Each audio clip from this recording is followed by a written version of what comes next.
नमस्कार, मैं हूं डॉक्टर सतीश कुमार और आज आप देख रहे हो नवोदय क्रांति परिवार का खास कार्यक्रम सीधी बात। आज हम आपका परिचय एक ऐसी महान शख्सियत से करवाएंगे जिन्होंने केवल शिक्षा के क्षेत्र में ही नहीं बल्कि पर्यावरण, समाज सेवा व सामाजिक दूसरे कार्यों में भी अपना बहुत कीमती समय दिया है। और इस समय हमारे साथ लाइन पर जुड़े हुए हैं रेवाड़ी हरियाणा जाटूसाना के खंड शिक्षा अधिकारी श्री प्रवेश धनखड़ जी।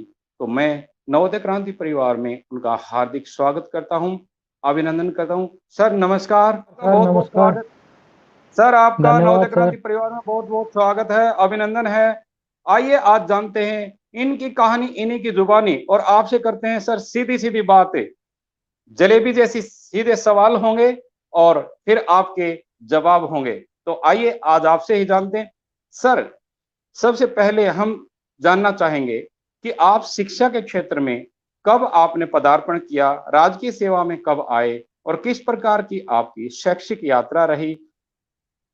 सर ऐसा है, मेरी स्कूलिंग जो है वो ग्रामीण परिवेश से रही है। गांव के स्कूल से मैंने 10वीं कक्षा पास की अपनी। बीएससी और एमएससी मैंने कुरुक्षेत्र यूनिवर्सिटी से की और बीएड और एमएड एमडी यूनिवर्सिटी से की। और 1987 में एमएससी पूरी करने के बाद मैंने प्राइवेट सेक्टर में काम किया, कंपनीज में थोड़े दिन काम किया, कोचिंग में काम किया। कुछ समय जो है एक जिस टाइम हमने शिक्षा जगत में पदार्पण किया उस समय प्राइवेट स्कूल्स का जो है बोलबाला था, तो एक प्राइवेट स्कूल भी हमने चलाया, लेकिन मानसिक संतुष्टि नहीं मिली क्योंकि जो भाव था वो पूरा नहीं हो रहा था। और इसलिए मैं सन 2000 में एज हेडमास्टर गवर्नमेंट में आ गया।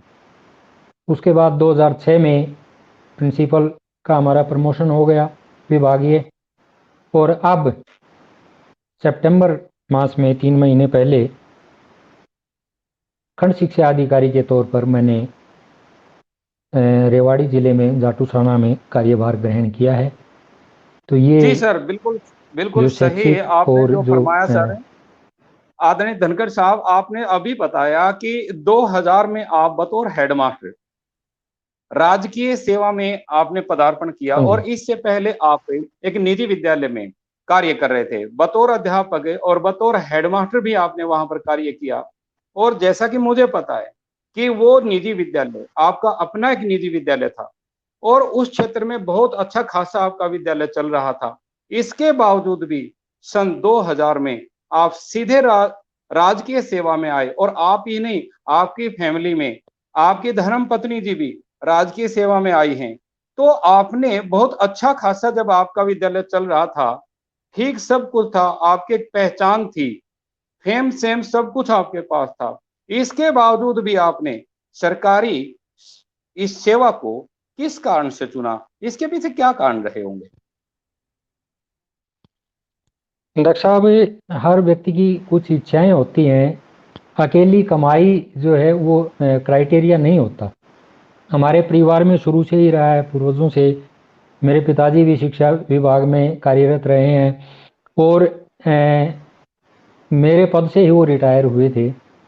तो उनके इंस्टेंस कई बार याद आते हैं। जब वो बीओ थे उस समय भी हमारे प्राइवेट स्कूल में जाते थे तो वो और कुछ नहीं देखते थे, जाके क्लास चेक करते थे और वो कंपैरिजन करते थे। गांव का जो सरकारी स्कूल था उसमें जाते थे, वहां जाके क्लास चेक करते थे और फिर हमें बताते थे कि भाई जो हमारे ग्रामीण परिवेश के बच्चे हैं, सरकारी स्कूलों के बच्चे हैं, वो कितना कार्य कर रहे हैं और आप कितना करवा रहे हैं। और जो हमारी जो इसमें लगन थी वो एक ही थी कि भाई जो हमारे जो गरीब बच्चे हैं जिनको संसाधन नहीं उपलब्ध हो रहे उनके लिए कुछ किया जाए। और इसी दृष्टि से मैंने ये देख के कि भी प्राइवेट स्कूल्स में जो बच्चों को भेज रहे हैं वो सभी प्रकार के संसाधन हैं, क्यों ना हम कुछ ऐसा करें कि जो समाज में कुछ बच्चे जिनको संसाधन उपलब्ध नहीं है उनके लिए कुछ किया जा सके। तो उस दृष्टि से मैंने ये जो है लेकिन सरकारी। लेकिन लेकिन धनखड़ साहब, धनखड़ साहब, हाँ जी। जी धनखड़ साहब, लेकिन हाँ जी, हाँ जी। आपको इससे काफी नुकसान तो हुआ होगा। आपको आर्थिक रूप से देखा जाए काफी नुकसान जरूर हुआ है, लेकिन एक एक तरफ देखा जाए, दूसरी तरफ आपने ये विचार किया, क्यों ना हम उस तबके को जो उस शिक्षा को पाने में असमर्थ है, और आपको मैं बताना चाहूंगा नवोदय क्रांति परिवार का भी यही एक मिशन है, यही एक आदर्श वाक्य है कि सबके लिए हो शिक्षा और सब इक्वल एंड फ्री एजुकेशन के ऊपर हम काम कर रहे हैं। और आपको बताना चाहेंगे कि इस समय पूरा हिंदुस्तान आपको देख रहा है सर, और पूरे इंडिया में अध्यापक साथी, विशेषकर राज्य की सेवा में कार्य करने वाले अध्यापक साथी हमारे इसे लाइव कार्यक्रम में जुड़े हुए हैं। और आपने उस क्षेत्र को जी, चुना जहां तक वो सुगमता से वो उन विद्यार्थियों को वो शिक्षा नहीं मिल पाती थी। तो आपने बतौर हेडमास्टर जब यहाँ पर प्रवेश किया, आपकी धर्मपत्नी भी इसी हाँ जी, क्षेत्र में आई हैं, तो आप हाँ जी, हाँ क्या जी। कुछ विशेषताएं आप इस दौरान बतौर प्राचार्य रहते हुए आपने किस प्रकार हाँ का जी। किन चीजों के ऊपर विशेष ध्यान दिया? डॉक्टर साहब, सबसे पहली जो बात रही, जो मेरा टारगेट रहा, वो एकेडमिक्स पर रहा। एकेडमिक्स में कि हमारे जो बच्चे हैं, ग्रामीण जो बच्चे हैं वो पिछड़ते हैं, कि हमारा जो टारगेट होता है वो 33% का होता है आमतौर पर सरकारी स्कूलों में। तो हालांकि उसमें समय लगा जो उस लेवल पर आने में, तो हमने 33% से शुरू करके और मेरिट तक के बच्चे तैयार किए। दूसरा सर जो, जी हाँ जी, आ, आवाज जी नहीं आ जी रही है बोलिए सर? सर, बोलिए। जी सर, बोलिए बोलिए, आवाज है बिल्कुल हाँ जी, साफ है। हाँ। दूसरा, जो हमारे जो ग्रामीण बच्चे, या यूं कहिए कि जो गरीब बच्चे हैं जिनको संसाधन कम उपलब्ध होते हैं, वो दूसरी एक्टिविटीज में, चाहे खेल का क्षेत्र है, चाहे को करिकुलर एक्टिविटीज है, इनमें पिछड़ते थे। तो दूसरा जो टारगेट रहा हमारा, वो ये रहा कि भी कोई भी गतिविधियां हैं, चाहे सांस्कृतिक गतिविधियां, चाहे खेल की गतिविधियां, उनमें ज्यादा से ज्यादा बच्चों की प्रतिभागिता हमने करवाई और उसके रिजल्ट भी मिले। एकेडमिक्स में भी मैं जहां भी रहा, हमारे बहुत कई कई बच्चे जो है मेरिट में आए। इसी प्रकार से नेशनल और इंटरनेशनल लेवल पे हमारे बच्चों ने खेल में पार्टिसिपेट किया है। कल्चरल एक्टिविटीज में भी स्टेट लेवल तक और जो है नेशनल लेवल तक हमारे बच्चों की प्रतिभागिता रही है। और यही चीज थी जिसको देख के यूं महसूस होता था कि भी हाँ, हमारे सरकारी स्कूलों के बच्चे भी कुछ कर रहे हैं। और आपने जैसे जिक्र किया, जो आपका नवोदय क्रांति परिवार है, ये वास्तव में एक बहुत बड़ा कार्य कर रहा है। और मैं खासकर जो आपके मुखिया हैं संदीप जी ढिल्लो, इनको साधुवाद देता हूं और कामना करता हूं कि भाई इसी प्रकार से जो ये आपके ग्रुप है ये कार्य करता रहे। मैंने कुछ से आपके जो है एक्टिविटीज देखी हैं, कुछ वीडियोस देखे हैं, बहुत बढ़िया आप कार्य कर रहे हैं। और इस चीज को और आगे बढ़ाइए। हम जहां भी हमारी जरूरत हो, हम आपके साथ खड़े मिलेंगे। और जी इसमें जी धन्यवाद, जो जी विशेष रूप धन्यवाद से डॉक्टर साहब। हम्म, जी धनगर साहब, धन्यवाद आपका बहुत बहुत है। हाँ और जैसा कि आपने बताया कि आप जब बतौर प्राचार्य रहे हैं और जिस भी विद्यालय में गए हैं, आपकी ठीक है, बहुत अच्छी बात है कि खेलों में, खेल जैसी गतिविधियां हैं, खेल जैसी गतिविधियां हैं, उनमें आपकी टीम गई है, आगे तक गए हैं।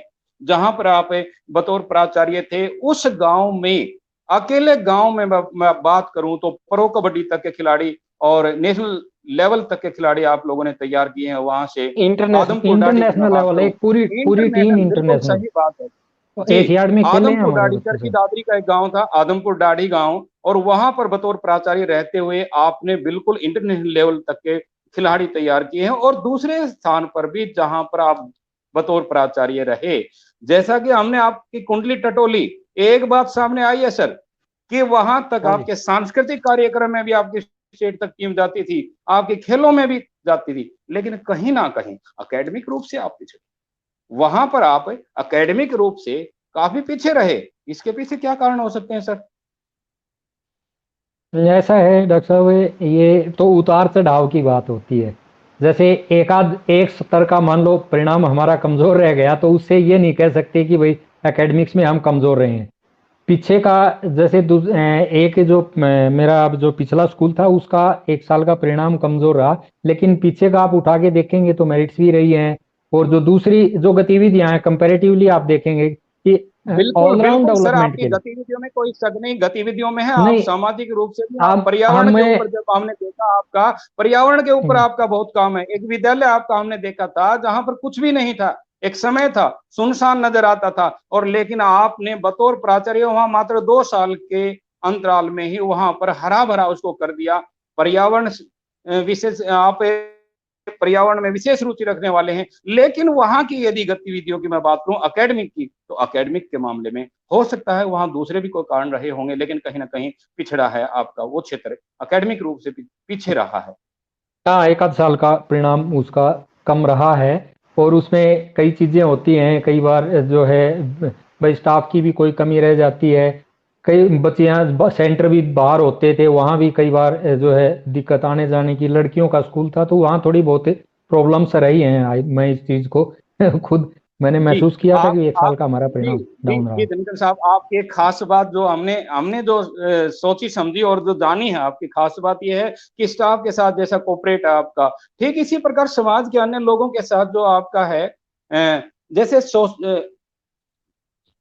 समाज और स्कूल दोनों का सामंजस्य आपने काफी हद तक बिठाया, और समाज के से जुड़े हुए लोगों को आपने विद्यालय के साथ जोड़ा।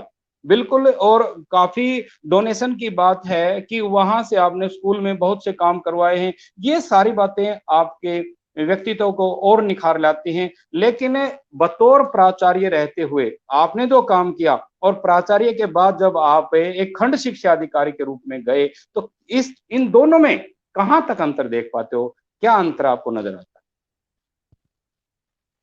ऐसा है डॉक्टर साहब, स्कूल का जो बात है और खंड की बात है, वो तो एक घर और एक गांव या मोहल्ले वाली बात हो जाती है। एक तो घर को चलाना है और एक गांव को चलाना है, तो दोनों की भूमिकाएं अलग तो अलग हैं। इसका मतलब हम ये स्कूल माने कि अब आप गांव के मुखिया हो गए हो, आप पूरे खंड के तो मुखिया हो गए हो। एक खंड के मुखिया तो होने के नाते, उसमें खंड हाँ जी, के हाँ जी, मुखिया होने के नाते आपकी शिक्षा और शिक्षक की आपकी क्या योजना, दोनों को किस प्रकार से, शिक्षा और शिक्षक, क्योंकि खंड के हाँ जी, मालिक हैं इस समय आप, खंड शिक्षा अधिकारी के रूप में, और आपकी हाँ जी, जिम्मेदारी और भी ज्यादा गहन हो जाती है। तो हाँ इस जी, शिक्षा अधिकारी होने के नाते शिक्षा और हाँ जी, शिक्षक, इन दोनों के हाँ जी। विकास के बारे में आपकी कोई खास योजना क्या है? देखिए, अभी तो जो कोरोना काल जो चल रहा है, इसमें थोड़ी दिक्कतें हैं। बच्चे कम स्कूल आ पा रहे हैं। इसी प्रकार से जो कोविड का है, ये भी काफ़ी प्रकोप हो रहा है। तो अभी जो फिलहाल हमारी प्लानिंग है, वो ई लर्निंग की है। तो ई लर्निंग में जो ब्लॉक लेवल पे मेरी जो कोशिश है वो ये है कि भाई हर कड़ी को जोड़ा जाए, चाहे वो एबीआरसी है, बीआरपी है, हमारे क्लस्टर हेड्स हैं, स्कूल हेड्स हैं, टीचर्स हैं। इसी प्रकार से समाज से भी, चाहे एसएमसी के सदस्य हैं, शिक्षा मित्र हैं। तो मैंने जो कोशिश की है अपने ब्लॉक में, वो मैंने हर व्यक्ति को जो भी जिस भी क्षेत्र से जुड़ा हुआ है उसको अब थोड़ा दायित्व सौंपा है, और उसमें हमें सफलता भी मिली है। लगभग मेरे को 3 एक महीने हुए हैं वहाँ पे गए हुए। और हमारे जिले का तो क्विज में, जो क्विज की एक प्रतियोगिता होती है अपने डिपार्टमेंट की, उसमें अब की बार 9वीं बार स्टेट में टॉप किया है। और उसमें मेरा ब्लॉक भी इस जी बार सर, स्टेट रोकना में चाहूंगा प्रथम रहा। यहीं पर धनखड़ साहब, आपको रोकना चाहूंगा यहीं पर, एक बार रोकना चाहूंगा आपको, बिल्कुल। आप ये बहुत आपके लिए तारीफ ही कहूं, मैं क्या कहूं कि पूरे प्रदेश भर में आपका जो विद्यालय है वो टॉप पर आया क्विज के मामले में। हो सकता है आपका 100%, कभी 80 है, कभी 90% तक है आपका क्विज में भागीदारी रही है, लेकिन क्या ये वाकई में सच है कि हमारे विद्यार्थी क्या 80% या 90% या 100% तक क्विज कर पा रहे हैं? कहीं ऐसा तो नहीं है कि आपने हम अध्यापकों के ऊपर एक प्रेशर बना के, जैसा कि दूसरे स्थान पर मैं देख रहा हूं कि जबरदस्ती ये कहा जाता है अध्यापक लोगों को कि आप क्विज को अपने हाथ से पूर्ण करिए, अपने डिवाइस से इसको भरिए और तब देते हैं। क्या आपके आंकड़े भी तो ऐसे नहीं है? ऐसा है डॉक्टर साहब, जो एलिमेंट्री का है, 5 to 8 जो क्लासेस का है, उसमें जो बच्चों की प्रतिभागिता होती है, पार्टिसिपेशन होता है, वो उस लेवल तक नहीं पहुंच पाता। इसी प्रकार से जो आर्ट्स के बच्चे हैं 9 to 12 11-12 के, उसमें भी परसेंटेज कम रहती है। लेकिन साइंस और मैथ्स का जो क्विज होता है, उसमें हमारे जिले का भी और ब्लॉक का भी अच्छा स्थान रहा है। उसका कारण ये है कि एक तो वो टीचर से अच्छा इंटरेस्ट लेते हैं, दूसरा वो बच्चे ज्यादा सिंसियरिटी दिखाते हैं। और लगभग नहीं, ये मैंने बात देखा है डाटा, मैंने जो डाटा देखा है उसमें लगभग जो साइंस के जो साइंस और मैथ्स के जो क्विज है ना, उसी में हमारी परफॉर्मेंस बढ़िया रही है। अभी जो है ये क्या 9th 10th का क्या था। सर, क्या आप तो इस बात को सही मानते हैं कि हम जो क्विज कर रहे हैं, क्या वास्तव हाँ में जी, इतना रिजल्ट आ रहा है क्विज का? क्या जो ई लर्निंग की जो आप बात कर रहे थे कि इस कोरोना काल में जो हम जैसे कि ऑनलाइन शिक्षण की बात करते हैं और हाँ ऑनलाइन जी, शिक्षण के साथ साथ जो हमने क्विज का के ऊपर कार्य किया और हाँ क्विज जी, में आपने बताया कि आपकी 80 अबो होती है वहां भागीदारी और पूरे प्रदेश भर में आप टॉप रहे हैं। मेरा ये हाँ कहना जी। था कि बहुत से स्थान पर हम अध्यापकों के ऊपर प्रेशर बनाता है, विशेषकर खंड नहीं शिक्षा ऐसा अधिकारी या कोई जिला शिक्षा अधिकारी द्वारा कि हमें और ज्यादा संख्या बनानी है। मैं ये ऐसा बात तो सत्य नहीं कह है रहा हूँ डॉक्टर साहब, सर, हमारा कि इस प्रकार का नहीं, है हमारा तो कि 50-55 और 56% भी रहा है पार्टिसिपेशन। अभी जैसे टाइम टू टाइम जो वेरी करता है परफॉर्मेंस तो, लेकिन मैं बता रहा था ना कि आर्ट्स के जो बच्चे हैं उनका पार्टिसिपेशन कम रहता है। अब हमारा 81% था इससे, जो 9 to 12 था ना इसमें, लेकिन हमारा मिडिल का जो है 56%, 54% है। और वो जी, एप्रिसिएबल है, मैं तो उसको ठीक मानता हूँ। चलो और ठीक है सर, इसके इसमें लिए अगर आप आप बहुत बहुत सही बधाई मायने के में पात्र देखेंगे ना। हैं। जी सर, इसके लिए थैंक आप यू। बधाई के पात्र हैं। लेकिन बतौर प्राचार्य जो हम चर्चा कर रहे थे कि बतौर प्राचार्य जब आप कार्य कर हाँ रहे जी, थे और अब खंड शिक्षा अधिकारी के रूप में आप कार्य कर रहे हैं, इन दोनों में कितना हाँ जी, अंतर आया था? हमने बात यहीं से शुरू की थी, फिर वहीं पर पहुंचते हैं हाँ कि जी। वहां कार्य करने में और आज यहाँ कार्य करने में कितना अंतर आप देख पा रहे हो? आपकी जिम्मेदारी कहाँ तक बढ़ गई है? देखिए डॉक्टर साहब, ऐसा है, एक अध्यापक के तौर पर दोनों जगह दायित्व तो वही है। विद्यालय स्तर पर शिक्षण का कार्य भी करवाना होता है, और वहाँ पर मॉनिटरिंग और मेंटरिंग का भी काम रहता है। यहाँ ज़्यादा मॉनिटरिंग और मेंटरिंग का काम है, प्लस जो कोरस्पोंडेंस का काम है वो बढ़ जाता है। बाकी लगभग काम वही है, थोड़ा दायरा बढ़ जाता है, क्षेत्र बढ़ जाता है, और बाकी अंतर कोई नहीं है। जिम्मेदारियां बढ़ जाती हैं, वही जिम्मेवारियां हैं, वही ड्यूटी बढ़ कार्य है। जाती हैं, समय बच्चों को बढ़ जाता पढ़ाना है। है। ये सारी बातें आपकी बिल्कुल सही हैं। तो अंत में हम आपसे यही चाहेंगे कि आप हम सभी अध्यापकों के लिए क्या संदेश देना चाहेंगे और हाँ जी। विशेषकर नवोदय क्रांति परिवार के लिए आपका क्या संदेश रहेगा? डॉक्टर साहब, सबसे पहले तो मैं संदीप जी ढिल्लों का और आपकी जो नवोदय क्रांति परिवार की जो टीम है उसका धन्यवाद करूंगा कि आप समाज को एक अ, चिराग के रूप में मिले हैं। क्योंकि मैंने आपका जब बहुत ज्यादा तो कार्य नहीं देखा, थोड़ा काम देखा है, उसमें वास्तव में आप बढ़िया काम कर रहे हैं। और अध्यापक वर्ग को जोड़ा हुआ है, ये एक बहुत अच्छी बात है। तो इसमें मेरा यही सुझाव रहेगा कि जो हमारे ऐसे बच्चे हैं जो सुविधाओं से वंचित हैं, जो कोचिंग जिन तक नहीं पहुंच पाते, जिनके पास सुविधाएं नहीं है, और जो ऑनलाइन की जो बातें आती हैं वो सुविधाएं नहीं है, या जो स्कूलिंग तक की ये ड्रेस तक की भी जो दिक्कत है, मैंने ये भी पता लगा था मेरे को कि भाई हमारे जो कुछ सोशल वर्कर भी जुड़े हुए हैं, और उन्होंने भी बड़ा काम किया। उधर नरवाना का शायद आपका कोई जो है यहाँ राजेश से गोयल जी बताना चाहेंगे सर, राजेश राजेश गोयल जी, गोयल भी हैं यस यस, जी। उन्होंने बहुत काम किए। और एक अध्यापक को भी बड़ी इज्जत दी है उन्होंने, किसी अपने गुरुजी का भी जो है वो उसके वो जन्मदिन मनाया है। तो इस प्रकार की भावना, जो संस्कार आप डाल रहे हैं बच्चों में, उसको यूं ही जारी रखिए। और जो एक अध्यापक वर्ग को जो जोड़ा हुआ है, ये इसी प्रकार के जो आज जमाने की डिमांड है, जो मांग है, जिसमें बच्चे अच्छी प्रोग्रेस कर सकें, उस प्रकार की कोई कोचिंग की बात है, कोई जानकारी की बात है, और विशेषकर जो संस्कारों की बात जिस प्रकार की जो चल रही है, तो वो कार्य आप लेके चल रहे हैं। बच्चों को एक प्लेटफॉर्म दे रहे हैं। जो हमारे ग्रामीण जो बच्चे हैं, या जो ऐसे बच्चे हैं जो सरकारी स्कूलों में जाते हैं, उनके अंदर एक एजिटेशन होती है कि भाई वो अपनी बात नहीं रख पाते, कोई इंटरव्यू फेस नहीं कर पाते, कोई ग्रुप डिस्कशन की बात है, कोई टेस्ट है, तो उसके लिए आप एक प्लेटफॉर्म दे रहे हैं, ये बहुत ही सौभाग्य की बात है। और हमारे जैसे लोगों को आपने मौका दिया, तो ये हमारे लिए भी बड़ी सौभाग्य की बात है। जी, तो बहुत बहुत मैं धन्यवाद। धन्यवाद करूंगा भाई, मैं संदीप जी का भी, आपकी टीम का भी, और किसी भी प्रकार की कभी भी कोई भी जरूरत हो जो हम कर सकें, जो हमारे सामर्थ्य की है, तो उसके लिए डॉक्टर साहब हाजिर हैं। इन बच्चों को आप एक नई दिशा दे रहे हैं,